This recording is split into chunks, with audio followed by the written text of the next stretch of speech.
The Borrowers Club. In his book, Banker to the Poor, Nobel laureate Mohamed Yunus tells the fascinating story of how he came up with the idea of microcredit, and the bank he eventually set up and won the Nobel Prize for, the Grameen Bank. In his book, Yunus reflects people were not poor because they were stupid or lazy.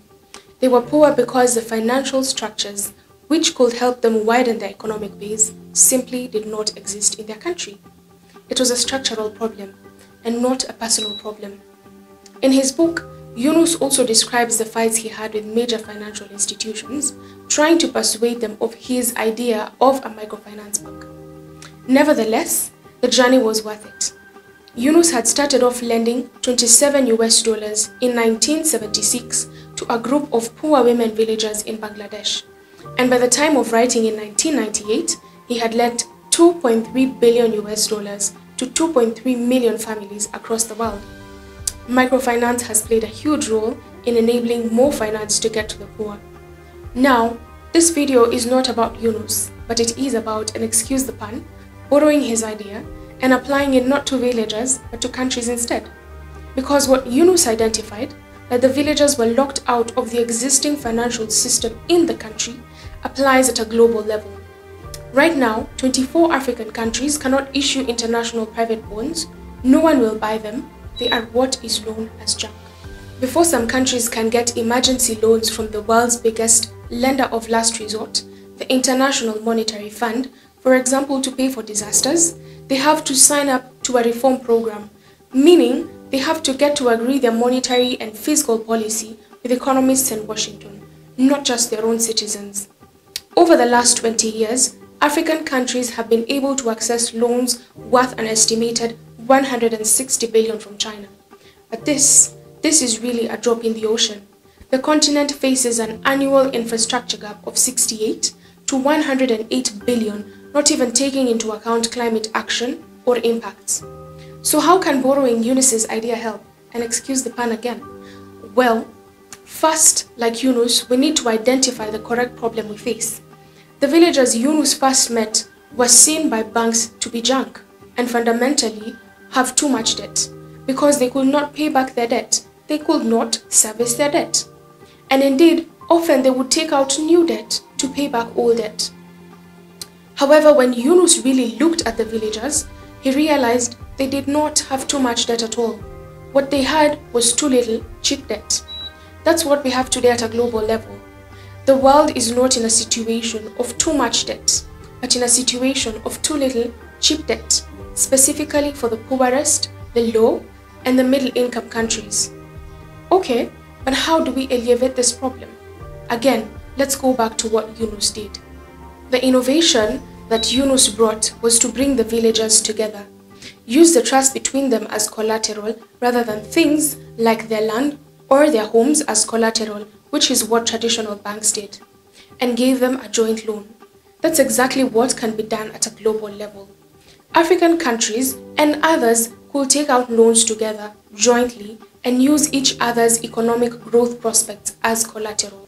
Borrowers would meet regularly to determine the priority projects based on eligibility criteria agreed amongst themselves.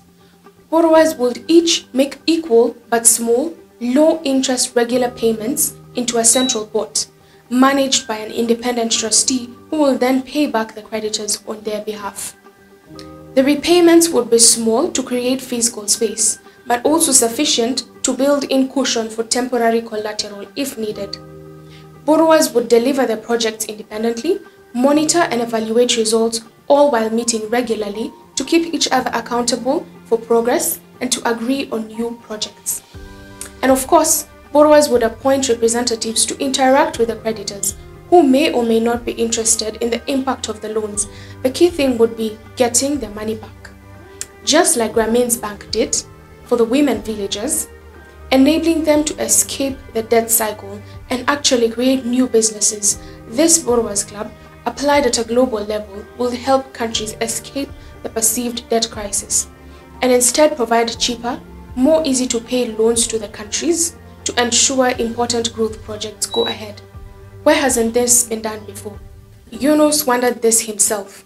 In his book, he reflects that it's really down to how certain economists not from poor countries, have framed their challenge as finding solutions to constrained environments rather than finding solutions to overcome limitations, while also not explicitly acknowledging that credit or loans can shift power and equality.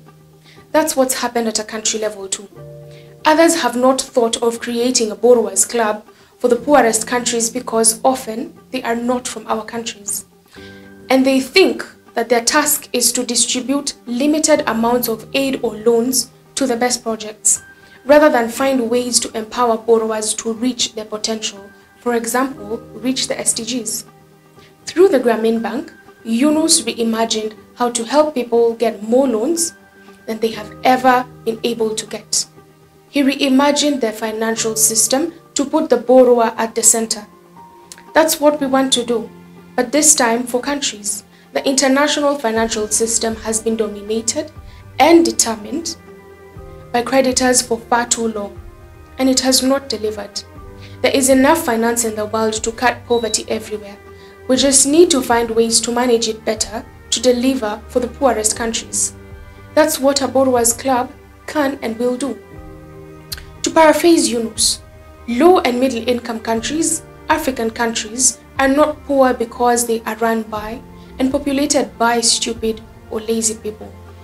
Low and middle income and African countries are poor because the financial structures which could help them widen the economic base simply did not exist in our world. It is a structural problem and not a country problem. Let's fix the problem. Let's see and imagine the world through the borrower's eyes. Let's innovate.